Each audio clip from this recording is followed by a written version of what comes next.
Hey everyone, and welcome back to the deep dive. What if the world, the very foundation of Western culture and law, was built on the victory of one ancient superpower over another? I mean, a conflict so brutal, so strategically profound, it brought the dominant power of the day right to its knees. That's a huge question. Right. Exactly. And today, we're not just telling a story. We're trying to uncover the absolute core of that struggle, the Punic Wars between Rome and Carthage. And we're doing it through the eyes of the general who nearly rewrote history, Hannibal Barca. That's right. We're diving into a time when Rome faced, well, probably its greatest existential threat. Hannibal wasn't just a general. He was, almost a force of nature on the battlefield. Yeah. A strategist whose tactic, people are still dissecting them today. Yeah. So our mission in this deep dive is to cut through some of the noise, maybe, and get right to the heart of his genius and ultimately his downfall. Yeah. We're focusing on two battles that really stand as tactical polar opposites, you could say, and define his career. The absolute masterpiece of destruction at Cannae. And then that final decisive confrontation at Zama. And we've gathered quite a stack of sources for this. Everything from the ancient historians who wrote about these events, maybe witnessed some parts or got reports, right up to modern analyses that break down the strategy, the logistics, all of it. Yeah, trying to get a full picture. Consider this your fast track, kind of a shortcut to truly grasping not just what happened, but why it mattered so much. And how close Rome actually came to vanishing before it became the empire we know. You'll get a real window into the strategic mind that absolutely terrified this rising superpower. Okay, so where do we start? The big picture. Yeah, let's paint that big picture. We're talking about the Punic Wars. And you shouldn't think of it as just one conflict. This was more like a century-long rivalry, really. Played out across three major wars, starting way back around 264 BC. Right. And at its heart, fundamentally, this was a fight for control.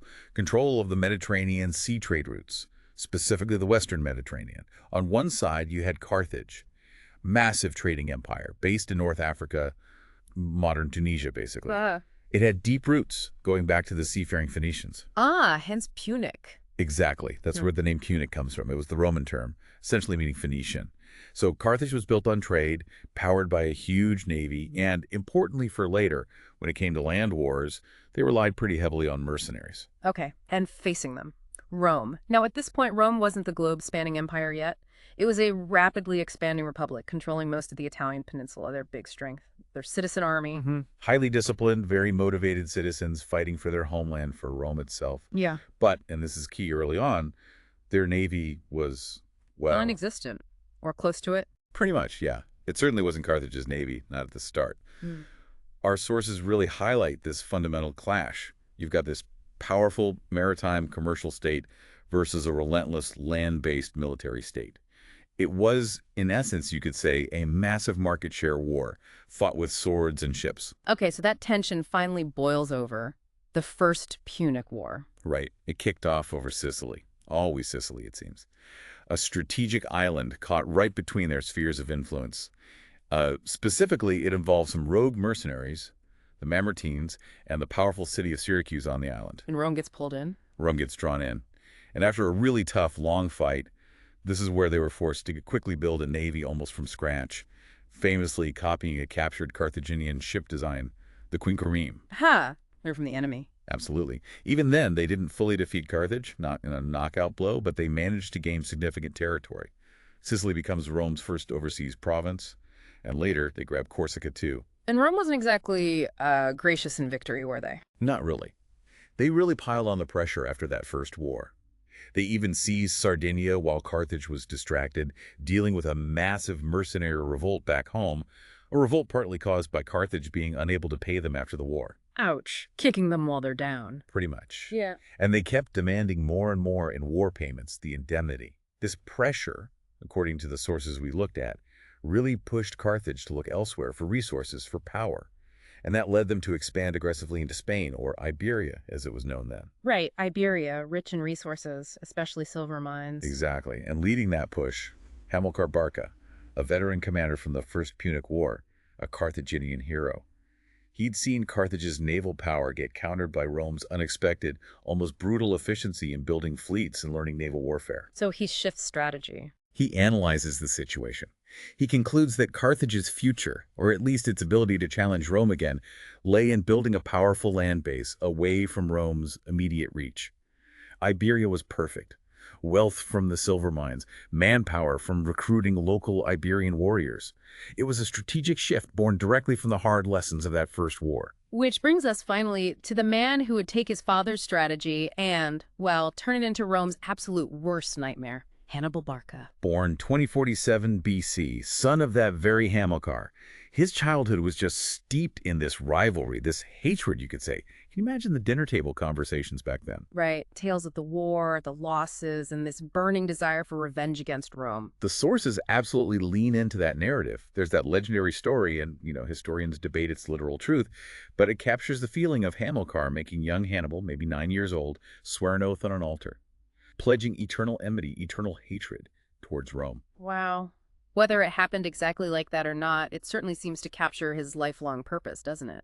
It really does. He grew up on campaign in Iberia, serving under his father, and then under his brother-in-law, Hasdrubal the Fair, who took over after Hamilcar died.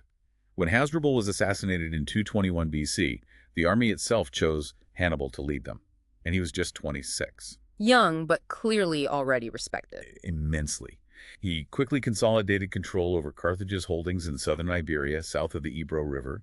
He even married a woman from a prominent local Iberian city, Castulo, kind of cementing his alliances there. Okay, so you've got Hannibal. He's young, he's brilliant, he's got an army loyal specifically to him, he's building Carthaginian power in Iberia, and all the while, he's simmering with that inherited, maybe sworn, hatred for Rome. So what lights the fuse for the Second Punic War? The spark came in 219 BC. Hannibal laid siege to the city of Saguntum. Saguntum. Now, this city was technically south of the Ebro River, which Rome had sort of established as a boundary line in a previous agreement with Hasdrubal the Fair. But Saguntum had allied itself with Rome. Exactly. And that was the key. Hannibal saw this as the perfect casus belli, the trigger. He likely believed war with Rome was inevitable anyway, maybe even desirable, and this was his way to initiate it on his terms. His move was apparently controversial back in Carthage, in their sort of senate, but they ultimately approved it. And Rome's reaction? Predictable. They view the attack on their ally, Saguntum, as an act of war. They sent envoys, demands were made, rejected. Rome declared war. The Second Punic War was officially on. And Hannibal's opening move was, just one of the most daring in military history. Talk about audacious. Instead of trying to challenge Rome's growing naval strength or even just fighting in Spain, Hannibal decided to bypass Roman naval dominance entirely. How? By marching his army, including war elephants, thousands of miles, from Spain, through hostile territories in Gaul, across some of the highest mountains in Europe, the Alps, and dropping down directly into Italy. It was a move that just defied all conventional wisdom. Why do it? Well, some sources suggest avoiding the Roman navy was the primary driver, although Rome didn't have total command of the sea yet, not like they would later. Others argue a key motivation was his expectation, maybe even based on intelligence, that he could pick up large numbers of recruits from the Celtic tribes in southern Gaul, modern France, and especially northern Italy. These tribes were often hostile to Rome. So arrive in Italy not just with an army, but with the potential to gather an even larger one on the spot. That seems to have been part of the calculation. But the journey itself, it was absolutely brutal. Crossing the Pyrenees meant fighting mountain tribes. Getting across the Rhone River in Gaul required serious ingenuity. He famously outmaneuvered a Roman force sent to intercept him. This Roman army was led by Publius Cornelius Scipio. The father of the Scipio who would later face Hannibal at Zama. The very same. Hannibal avoided him by marching upstream, building rafts, figuring out how to get the elephants across. Just incredible logistics. But the real legend, the part everyone remembers, is the Alps crossing. Oh yeah. This wasn't just a march. It was an epic struggle against nature itself. Against altitude, ice, snow, ambushes from hostile mountain people. Moving an army, maybe 40,000 strong at that point, plus cavalry, supplies, and those massive elephants across those treacherous passes. It's almost unbelievable, especially under ancient conditions. We're talking late autumn, too. The scale of the achievement is just immense. But our sources make it clear it came at a tremendous cost, didn't it? Oh, huge cost. He lost thousands upon thousands of men, maybe half his army by some estimates, though figures vary wildly. And many, maybe most of his elephants died during that crossing due to the harsh conditions, the cold, the falls, the lack of fodder. He arrived in the Po Valley in northern Italy in the autumn of 218 BC with a significantly reduced force, but one that was incredibly tough, battle-hardened, and absolutely loyal to him. And his arrival immediately shakes things up. Completely disrupts Rome's plans. He immediately starts recruiting among those local Celtic tribes, the Gauls, who were indeed eager to fight the Romans. He quickly adds thousands of warriors to his ranks, bolstering his numbers significantly. Rome, frankly surprised by his sudden appearance in Italy, scrambles. They divert armies intended for elsewhere to deal with him. And Hannibal doesn't wait around. He goes on the offensive. Right away. And he immediately demonstrates his tactical genius on the plains of northern Italy near the Ticinus and Trebia rivers. He completely outmaneuvers the Roman forces sent against him. He deliberately chooses difficult terrain, sometimes even swampy areas, enduring losses himself, but using the landscape to gain strategic surprise and force the Roman commanders, who were maybe a bit overconfident, to react to his moves. He's dictating the terms of engagement. Precisely. He draws them into battles on ground he has carefully scouted and chosen. First, there's a smaller, mostly cavalry engagement near the Ticinus River, where Scipio the Elder is wounded. Then comes a larger, really decisive victory at the Trebia River in December 218 BC. Freezing conditions. He uses the cold river crossing to weaken the Romans, and then springs an ambush with a force hidden under Margo, his brother, a classic Hannibalic trap. One victory after another. He wasn't done, though, was he? Not by a long shot. The following spring, 217 BC, came what might be the absolute masterclass in ambush warfare. Lake Trasimene. Ah, Trasimene. Hannibal deliberately marches his army through a difficult marshy area near the Arno River, seemingly struggling, possibly feigning weakness, or just taking a risky shortcut. This lures the pursuing Roman army, under the consul Gaius Flaminius, who is apparently quite rash and eager for glory, into following him along a narrow path squeezed between hills on one side and Lake Trasimene on the other. Sounds like a perfect bottleneck. It was a perfect trap. Hannibal had hidden his Carthaginian troops in the forests and folds of the hills overlooking the pass. When the entire Roman column, maybe 30,000 men, was stretched out along the road, with visibility apparently reduced by morning mist rising from the lake, Hannibal sprung the trap. His forces charged down from the hills, blocking the exit and hitting the flank. Caught completely by surprise. Utterly. It resulted in a complete massacre. The Roman army was effectively annihilated. Flaminius himself was killed in the fighting. Just devastating. So these back-to-back, absolutely crushing defeats Trebia, and now Trasimene must have thrown Rome into utter panic. Total panic. Their main field armies were gone, their consuls and commanders dead or disgraced, and Hannibal was now marching seemingly unopposed through central Italy. Rome needed a complete change of strategy. They couldn't keep fighting him head-on like this. And they found it. They did.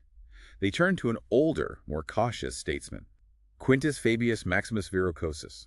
He was appointed dictator, giving him emergency powers. And Fabius recognized something crucial. Rome couldn't beat Hannibal in a pitched battle, not right now. So he adopted a strategy that was completely opposed to traditional Roman military thinking. The Fabian strategy. Exactly. Also known as the strategy of delay or attrition. Fabius basically refused to fight Hannibal directly. He shadowed Hannibal's army, marching parallel to him, but he crucially kept his own forces to the high ground, the hills and mountains, where Hannibal's superior cavalry, especially the Numidian light cavalry, was much less effective. So no big battles. What did he do instead? He focused on harassing Hannibal's foraging parties, trying to cut off his supplies. He used hit-and-run tactics against any dispersed elements of the Carthaginian army he could catch.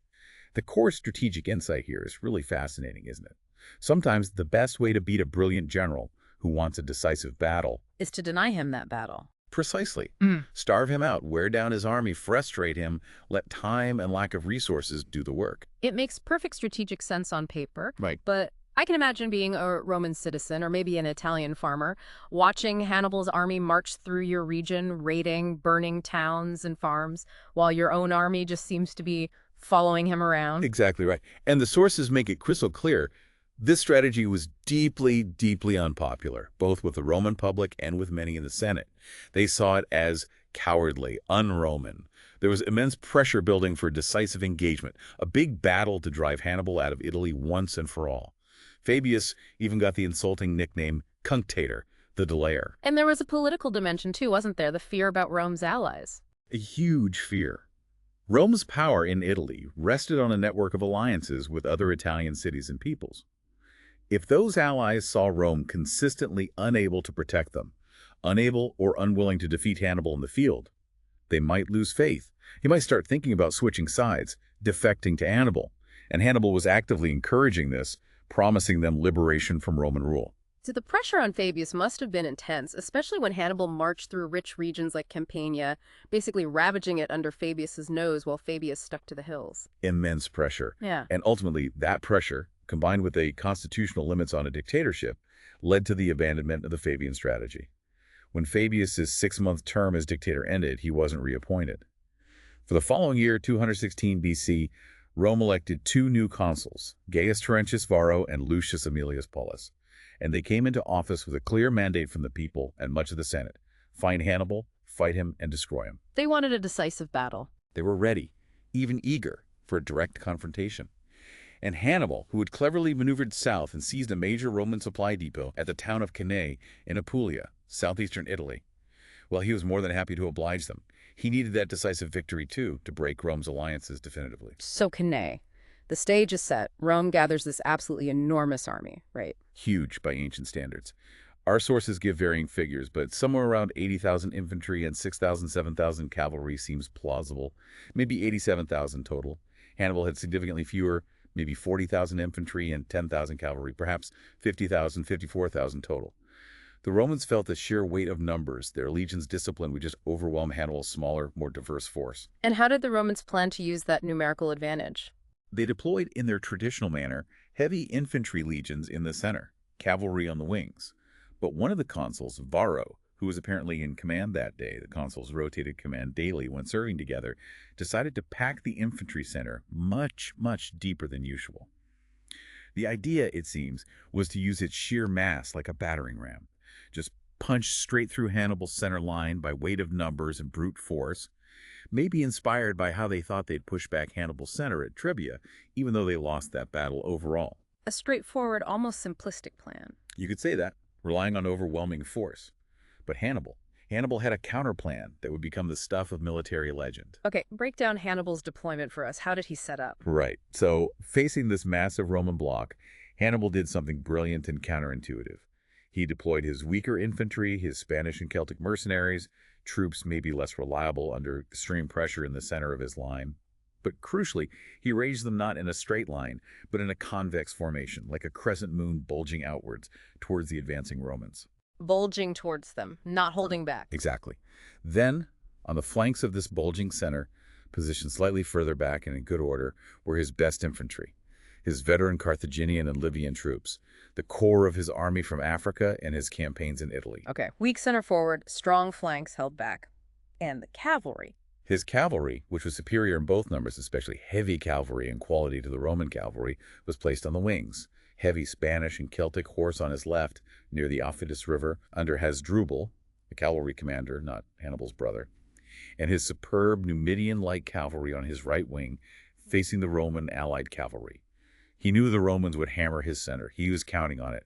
He wasn't even worried about the river anchoring his left flank. He saw it as protection, limiting Roman maneuverability and, crucially, limiting their escape routes. And he used the environment too, didn't he? The sun, the wind. Masterfully. Our sources, like Polybius and Livy, tell us he positioned his army deliberately so that the Roman army, facing roughly east or southeast, would have the rising sun in their eyes during the morning's fighting. And, perhaps even more importantly, the prevailing wind, the Volturnus, would blow dust from the dry, flat battlefield directly into the Romans' faces throughout the fight, hindering their visibility and cohesion. Small details maybe, but they add up in a massive battle like this. Okay, so the battle begins. The huge Roman infantry formation starts its advance. Right. Packed tightly in their deep columns, the legions crash into Hannibal's bulging center, hitting those Spanish and Celtic troops first. And just as Hannibal had planned, those troops in the center, following his explicit instructions, began to slowly, deliberately give ground. They didn't break and run. They bent backwards, maintaining contact, fighting, but receding under the immense pressure. So, from the Roman perspective, it looks like they're winning, like the center is collapsing. Exactly. It created the perfect illusion of a collapsing line. The Roman legions, sensing victory, pushed forward harder and harder, pouring into the deepening pocket, becoming more and more compressed in the narrow space. Their formation started to lose cohesion, men tripping over each other, unable to use their shields or swords effectively because they were jammed so tightly together, blinded by dust and sun. They thought they were breaking through. But while this is happening in the center, While the Roman infantry is getting sucked deeper into the trap, the cavalry battle on the wings was unfolding rapidly and decisively. On Hannibal's left flank, his heavy Spanish and Celtic cavalry, led by Hasdrubal, absolutely smashed the Roman citizen cavalry opposite them relatively quickly. and did they pursue them off the field? This is crucial. They didn't just chase them into the distance. Hasdrubal showed great discipline. He rallied his victorious cavalry, wheeled them around, and led them behind the entire Roman infantry formation, Coming around the back. coming right around the back. Then they charged into the rear of the Roman allied cavalry on the other wing, who were still engaged in a tougher fight against Hannibal's Numidian light horse. Attacked from two sides, the Roman allied cavalry broke and fled. Now, Roman cavalry was completely driven from the field. So no Roman cavalry left. Hannibal controls the flanks and the rear. Completely.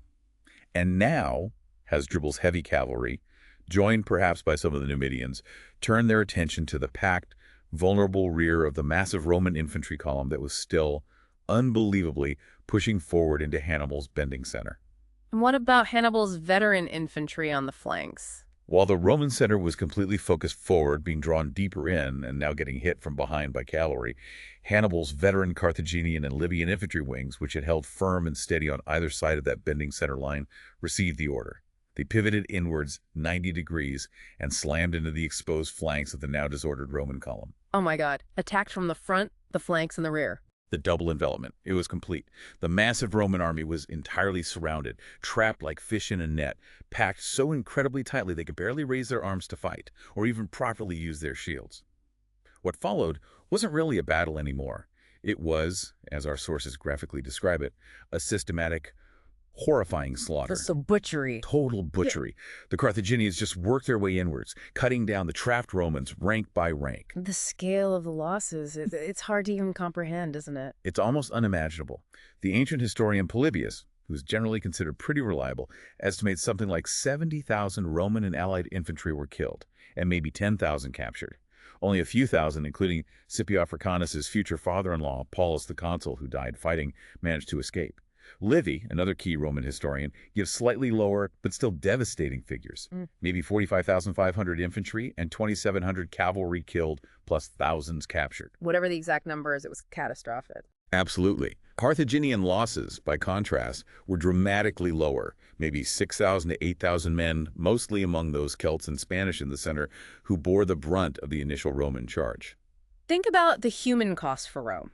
On top of the heavy losses already suffered at Trebia and Trasimene, Rome potentially lost, close to 20% of its entire military-age male population in just a couple of years. It's a staggering figure. It was a national catastrophe on an almost unbelievable scale. The psychological blow to Rome was profound. The fear of Hannibal became deeply ingrained. The phrase Hannibal antiportus, Hannibal is at the gates, became a genuine expression of panic for generations. And the political fallout? Did the Allies start to waver? Immediately. This was perhaps the most dangerous consequence for Rome. Several key Roman allies in southern Italy, seeing Rome so utterly defeated, lost faith or saw opportunity. The most important defection was Capua, the second largest city in Italy at the time. Others followed. It looked like Hannibal's strategy of dismantling Rome's alliance system was finally working. Rome's power network was genuinely shaking. Any other strategic effects? Wider ripples? Yeah, definitely. Yeah. Across the Adriatic, King Philip V of Macedon saw Rome weakened and decided this was his chance. He allied with Hannibal, starting the First Macedonian War and forcing Rome to devote precious resources and attention to Greece. Hannibal also gained ground in Sicily, supporting an anti-Roman faction that took control of the powerful city of Syracuse after the death of Rome's old ally there. Cannae sent shockwaves across the whole Mediterranean world. Okay, so after this absolutely crushing victory, arguably one of the most complete tactical victories in all of military history, the big question arises, the one that's been debated for over 2,000 years.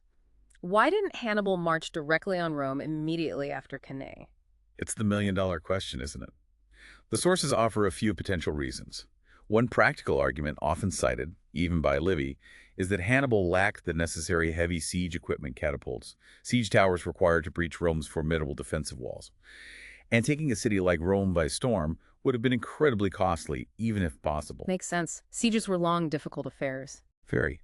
Another perspective, maybe more strategic, is that Hannibal's ultimate goal wasn't necessarily about capturing the city of Rome itself, at least not in the short term. He understood Rome's deep-seated resilience, its ability to raise new armies. He might have believed that even if he besieged Rome, the remaining Roman allies would rally, Roman forces elsewhere could converge, and he'd be caught. His primary aim, arguably, was still to dismantle Rome's confederation, to isolate the city politically and militarily by breaking its network of alliances in Italy. He hoped Capua's defection was just the start. So win the war by making Rome irrelevant in Italy, rather than by taking the city itself. That seems a plausible reading of his strategy. Make Rome just one city-state among others again, not the master of Italy. There's that famous, possibly apocryphal story where his cavalry commander, Hannibal, supposedly urges him right after Cannae, "Send me on with the cavalry you follow, and in 5 days you will dine on the capital." When Hannibal hesitated, Hannibal allegedly shot back, "Truly, the gods have not given everything to one man. You know how to win a victory, Hannibal, but you do not know how to use one." Oof. Harsh words, if true. Yeah. Whether it happened or not, it captures the debate perfectly. So instead of marching on Rome, Hannibal chose to move south, consolidate his gains, secure the allegiance of defecting cities like Capua, and hope that Rome would eventually crumble politically as its allies abandoned it. But Rome, battered, bleeding, terrified, didn't collapse. It didn't, and this is where you see the other side of the story, Rome's incredible, almost unbelievable resilience. Despite the devastation of Cannae, the sheer shock and loss, they just refused to give up. What did they do? How did they respond? Well, crucially, they went back to the strategy that had shown some promise before, the Fabian strategy. Fabius Maximus himself was re-elected consul multiple times in the following years. Rome basically decided, okay, we can't beat this guy in a pitched battle right now. So back to avoiding Hannibal's main army. Exactly. They avoided large-scale confrontations with Hannibal's main force in southern Italy. Instead, they focused on containment, using Fabian tactics, shadowing him, harassing his supplies, but primarily concentrating their efforts on slowly, painstakingly, retaking the towns and fortresses that had defected to him. Yeah. It was a long, grinding war of sieges and small-scale engagements. Leaning back the allies piece by piece. Precisely. A significant victory in this long game was the recapture of the important port city of Tarentum in 209 BC. Hannibal had held it for 3 years, but the Romans took it back through stealth and betrayal. This patient, persistent approach was absolutely key to preventing further widespread defections and slowly turning the tide in Italy. So Hannibal's situation in Italy, even though he was undefeated in major battles, became increasingly difficult. Yes, it became a strategic stalemate for him in the south. He was winning battles, but losing the war in a sense. He couldn't force Rome into another Cannae, and he didn't have the resources to conduct effective sieges against loyal Roman allies, or Rome itself. He was essentially contained in southern Italy. Then came a really crucial moment in 207 BC. What happened then? His brother, also named Hasdrubal, who had been fighting the Romans fiercely in Spain, finally managed to evade the Roman forces there. He gathered a large army, including reinforcements meant for Hannibal, and successfully crossed the Alps, arriving in northern Italy. Reinforcements, just what Hannibal needed. Desperately needed. Hasdrubal sent messengers south to coordinate with Hannibal, planning to link up their armies. But the Romans intercepted those messengers. They knew Hasdrubal's location and his plans. Oh no. Yeah. In a swift and decisive move, the Roman consuls commanding in the north and south combined their forces, marched rapidly north, and confronted Hasdrubal's army near the Metaurus River in northern Italy, before Hannibal even knew his brother was close. The Battle of the Metaurus. An absolutely crucial battle. The Romans won decisively. Hasdrubal himself was killed in the fighting. And in a particularly gruesome gesture, the Romans apparently threw Hasdrubal's severed head into Hannibal's camp a few days later. That's brutal. What a message. A devastating message. For Hannibal, this was a crushing blow. It meant no significant reinforcements were coming from Spain. It basically doomed his strategy of wearing Rome down in Italy. He knew then, most likely, that he couldn't win the war in Italy anymore. So while Hannibal is struggling, contained in Italy, Rome starts thinking about taking the fight elsewhere. Exactly. While the Fabian strategy was slowly working in Italy, Rome was also developing a new generation of commanders and a new, bolder strategy. And the leading proponent of this was a young, dynamic general who had learned harsh lessons fighting Hannibal's forces in Spain, Publius Cornelius Scipio. later known as Scipio Africanus. Scipio, the man who would eventually defeat Hannibal. What was his idea? Scipio argued for a radical shift. He said, stop just defending Italy, let's take the fight directly to Carthage, let's invade North Africa. Invade Carthage itself. That sounds risky. It was incredibly controversial at the time. Older, more cautious senators like Fabius Maximus strongly opposed it. They argued it was far too risky, that it would leave Rome vulnerable, that they should focus on driving